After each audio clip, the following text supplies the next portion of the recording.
yang pertama, yang pertanyaannya itu bagaimana meningkatkan karakter siswa SDMI pada pembelajaran jarak jauh.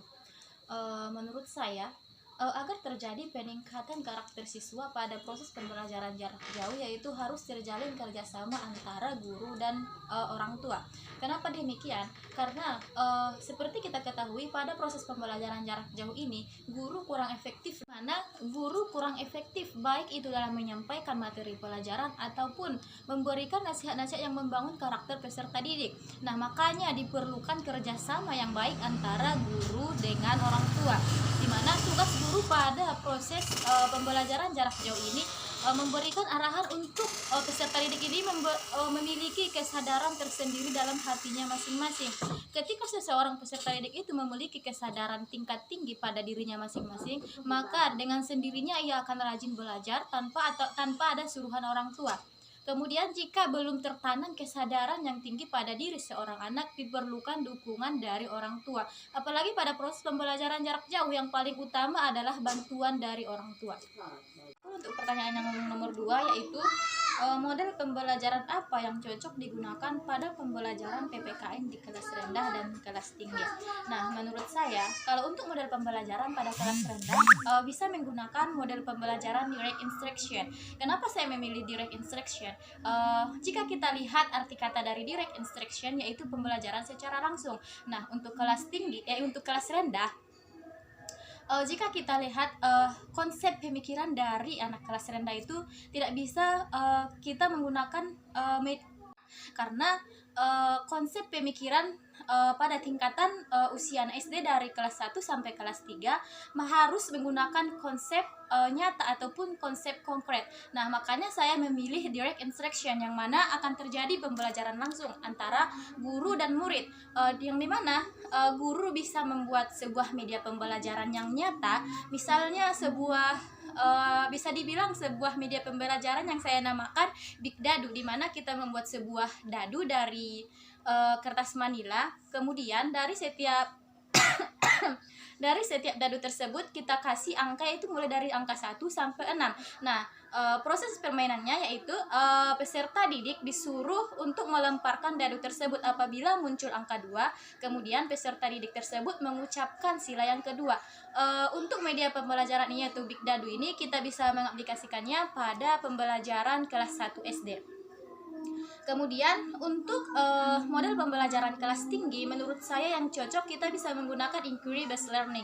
Kenapa saya memilih inquiry based learning? Karena inquiry based learning ini memiliki makna, yaitu peserta didik diwajibkan untuk melakukan sebuah penelitian untuk mendapatkan pemikiran-pemikiran yang baru dari hasil penelitian yang telah mereka laksanakan.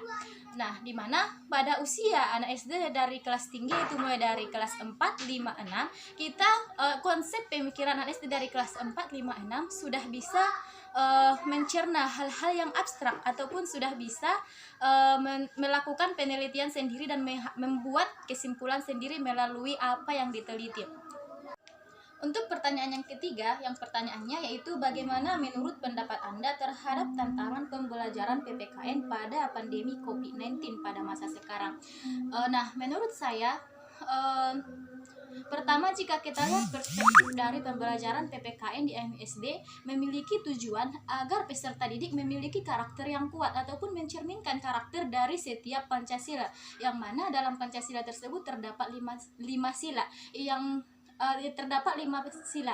Dalam setiap sila memiliki makna yang terkandung yang bersangkut paut dengan kepribadian ataupun karakter seorang siswa. Misalnya, sila yang pertama yaitu berbunyi ketuhanan yang Maha Esa. Dari sila pertama ini menuntut guru untuk membentuk karakter siswa menjadi pribadi yang taat beragama kepada Allah Subhanahu wa Ta'ala. Kemudian memiliki perilaku yang jujur ataupun memiliki pribadi yang jujur, dapat bertanggung jawab atas apa yang dilakukannya. Nah, jika kita lihat dari sikap jujur tersebut merupakan perspektif dari makna sila yang pertama, yaitu ketuhanan yang Maha Esa. Kemudian jika kita lihat pada masa sekarang, keadaan proses belajar mengajar dilakukan melalui jarak jauh. Menurut saya, pada masa pandemi ini, pembentukan karakter siswa kurang efektif dari pembelajaran PPKN. Karena jika kita lihat ke lapangan, apalagi pada masa pandemi ini, semua siswa ketika memiliki ketika memiliki pekerjaan rumah yang diberikan guru ketika melakukan jadwal tatap muka pada jadwal-jadwal tertentu, mereka hanya langsung mencari jawaban dari Google. Dari sikap tersebut tidak mencerminkan isi dari sila-sila Pancasila yang diajarkan oleh guru. Jadi tantangan pembelajaran PPKN pada masa COVID-19 ini, yang pertama, proses pembelajaran kurang efektif. Kemudian untuk pembentukan karakter peserta didiknya tidak terbentuk sama sekali, apalagi tidak ada bantuan dari orang tua. Otomatis pembentukan karakter dari pembelajaran PPKN tersebut tidak terlaksana ataupun tidak teraplikasikan dalam kehidupan sehari-hari. Smooth like butter, like a criminal undercover. Don't pop like trouble, breaking into your heart like that. Cool shade stunner, yeah, owe it all to my mother. Hot like summer, yeah, I'm making you sweat like that. Break it down. Ooh, when I look in the mirror, I'm not too hard to do.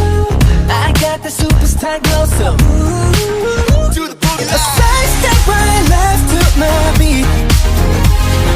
I like the moon, rock with me, baby. Know that I got the heat. Let me show you, cause talking shit.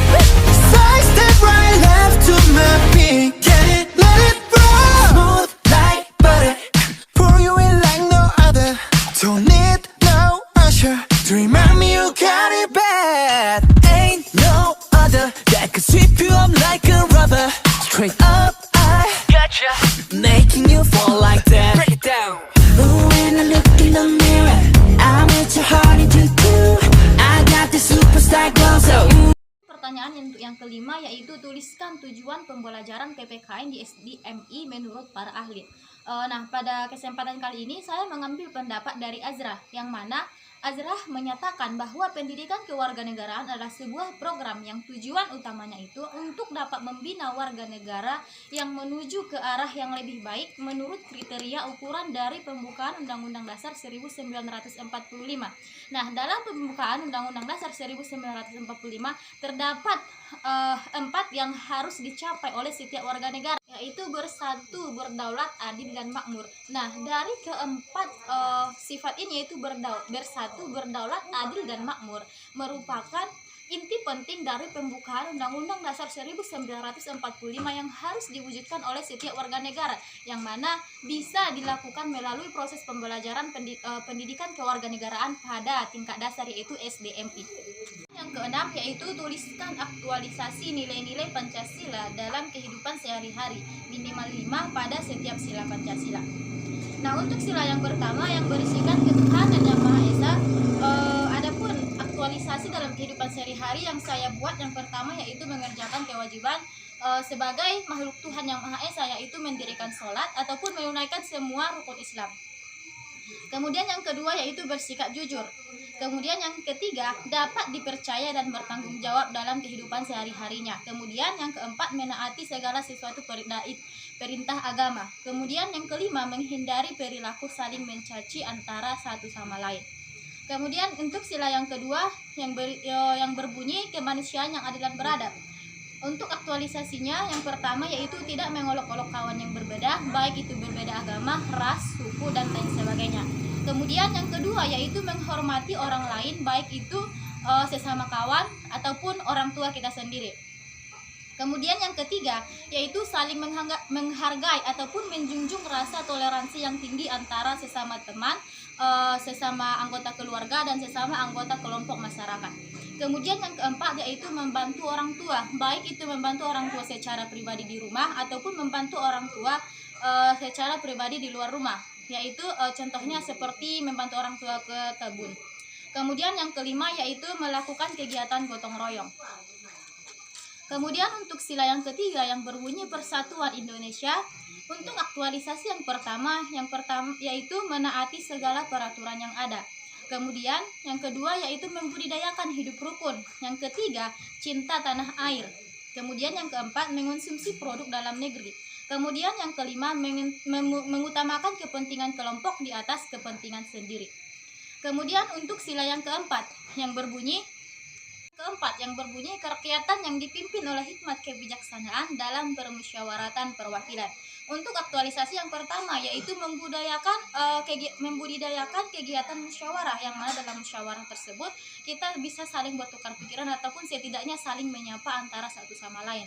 Kemudian yang kedua yaitu membudidayakan kegiatan gotong royong. Kemudian yang ketiga mendengarkan pendapat orang lain ataupun menghargai pendapat orang lain. Kemudian yang keempat yaitu mengutamakan kepentingan kelompok di atas kepentingan pribadi. Kemudian yang kelima yaitu membudidayakan sikap mufakat yang berbunyi keadilan sosial bagi seluruh rakyat Indonesia. Adapun aktualisasi yang pertama yaitu bersikap adil, di mana adil itu berarti tidak berat sebelah, ataupun dengan pengertian lainnya adil bisa dikatakan bisa menempatkan sesuatu pada tempatnya. Kemudian yang kedua yaitu memiliki kemauan untuk menolong orang lain. Yang ketiga yaitu menghargai karya orang lain. Yang keempat tidak bertindak semena-mena. Yang kelima menghormati hak dan kewajiban orang lain.